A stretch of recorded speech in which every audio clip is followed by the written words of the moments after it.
एक बार की बात है। एक राज्य में एक राजा रहा करता था। वो राजा की एक बेटी थी जो कि बहुत ही खूबसूरत थी, लेकिन राजा हमेशा ये परेशान रहते थे कि इसके भाग्य में क्या लिखा है और इसकी शादी कैसी होगी। ये सोचकर राजा एक ब्राह्मण के पास जाते हैं। वो ब्राह्मण राज परिवार से था। वो राजा हमेशा उसी के पास नहीं रहते। ब्राह्मण का भी एक स्कूल था। ब्राह्मण जब छुट्टी में रहते थे तब राजा के पास आते थे। एक दिन वो ब्राह्मण से राजा साहब पूछे कि हमारी बेटी बड़ी हो चुकी है और मैं उनका विवाह कैसे करूँगा। तब वो ब्राह्मण कहता है, बस इतनी सी बात, अभी उसकी कुंडली लेकर आइए, मैं उसकी कुंडली देखकर बताता हूँ कि उसके भाग्य में क्या लिखा है और क्या नहीं। तब राजा साहब अपने सैनिक को आदेश देते हैं और उसकी कुंडली को लेकर आ जाते हैं। तब वो ब्राह्मण उस राजकुमारी की कुंडली को देखता है और वो ब्राह्मण कहता है कि इसकी कुंडली तो बहुत अच्छी है, क्योंकि ये इसका पर जिंदगी बहुत ही अच्छा है। पहले तो वो ब्राह्मण देखता है, पहले राजा से कुछ नहीं कहता। वो मने मन ही सोचता है कि इसकी भविष्य अच्छी है, अगर ये किसी के घर जाए तो उसका भविष्य बहुत अच्छा बन जाएगा। गरीब आदमी अमीर हो जाएगा, राजा महाराजा बन जाएंगे, महाराजा राज परिवार से बन जाएंगे, चक्रवर्ती सम्राट बन जाएंगे। ऐसे ही वो ब्राह्मण सोचने लगा। वो ब्राह्मण राजा को बताया और बोला कि राजा साहब सुनिए हमारी बातों को। वैसे तो राजकुमारी का भाग कन्या सही है, लेकिन उसमें कुछ खोट है।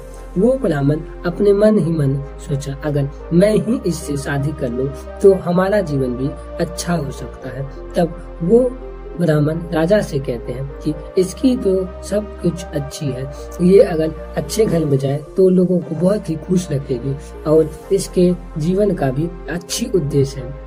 वो ब्राह्मण यही सोचकर तब राजा से कहते हैं कि इसकी ज्योति लकीर तो सही है, लेकिन आप किसी एक आदमी से सीधे शादी करा सकते हैं तो उसका जिंदगी खराब भी हो सकता है। तब वो ब्राह्मण उस राजा से कहते हैं कि राजा साहब सुनिए, इस राजकुमारी को किसी नदी में बहा दीजिए, किसी बक्से में भर के। वो राजा साहब ने भी ऐसा ही किया। वो ब्राह्मण के बातों में रहकर वो लड़की शुरू में तो नहीं उस बक्सा में होकर जाना चाहती थी, लेकिन बाद में अपने पिताजी की बातों को मानकर वो लड़की उसी बक्सा में सवार होकर चले गए। उसमें राजा साहब बहुत से सोने जेवरात धर दिए थे और अंदर में लड़की यानी राजकुमारी को भी वो नदी के किनारे बहाकर राजा साहब चले गए और वो बक्सा भी नदी में बहने लगे आगे। तब वो ब्राह्मण दौड़ते हुए अपने स्कूल जाता है और सभी बच्चे से कहता है कि आज छुट्टी है, नदी में एक बक्सा हेलते हुए इधर ही आ रहा है, जो कि तुम्हें उस बक्से को लेकर हमारे घर के अंदर लेकर आना है। उसके बाद उसके घर के चाहे मैं कितना भी हल्ला करूं, तुम्हें उस अंदर नहीं आना है।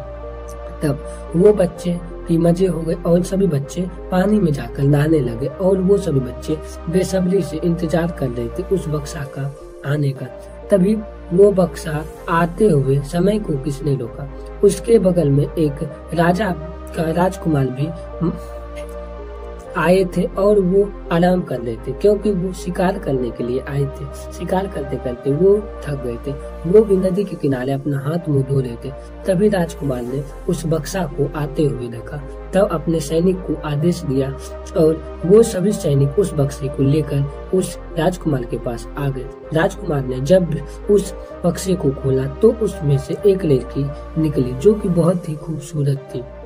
तब वो राजकुमार उस लड़की से पूरा परिचय पूछती है। तब वो लड़की अपना पूरा डिटेल में बताती है, मैं राज परिवार से हूँ और हमें ये कहा गया था एक ब्राह्मण ने। तब वो कहते हैं राजकुमारी कि आज से आप ही हमारे पति हैं। तब वो राजकुमार मान गए, क्योंकि राजकुमारी सुंदर भी थी और वो राज परिवार से, इसीलिए वो राजकुमार और राजकुमारी शादी कर लिए। लेकिन वो राजकुमार ने सोचा इस बक्से को खाली क्यों करना, इसमें कुछ न कुछ भर देते हैं। वो राजकुमार उस बक्से में कुछ भर दिए और वो भी नदी में छोड़ दिए। तब वो हिलते हिलते उसी बच्चे के पास आ गया और सभी बच्चे उस बक्से को उठाए। सभी बच्चे करीबन 25-26 लोग मिलकर उस पक्षी को उस ब्राह्मण के रूम में जाकर छोड़ दिए और अंदर से गेट लगा दिया। जब वो ब्राह्मण खोला और सोचा आज तो हमारी शादी हो ही जाएगी, जब खोलने पर वो ब्राह्मण देखकर दंग ही लगे, क्योंकि उस बक्से में राजकुमारी नहीं भालू था, क्योंकि वो राजकुमार शिकार करने के लिए आया था और वो इसी वजह से वो भालू को ही अंदर में रख दिया।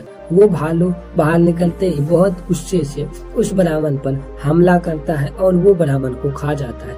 बच्चे लोग सोचते हैं कि ये कैसी आवाज है, लेकिन वो ब्राह्मण के बातों के मानकर वो बक्सा को नहीं खोलता है। दोस्तों, इससे हमें दो चीज समझ में आती है। पहले तो हमें लालच नहीं करनी चाहिए, जितना है उतना पे ही रहना चाहिए। दूसरी बात ये है कि हम अक्सर अपने से कुछ बड़ा सोच लेते हैं और उस पे हम कुछ भी नहीं करते हैं। इसीलिए अपने पर ध्यान दे और कम सोचे, जो होगा सही होगा। चिंता करने से कुछ भी नहीं होगा। दोस्तों, अगर आपको वीडियो अच्छा लगा हो तो लाइक कीजिएगा। अगर आप हमारे चैनल पर नए हैं तो चैनल को सब्सक्राइब कीजिएगा और बेल आइकन को दबाइएगा, जिससे आप ऐसे ही नॉलेजदार स्टोरी सुन सकते हैं।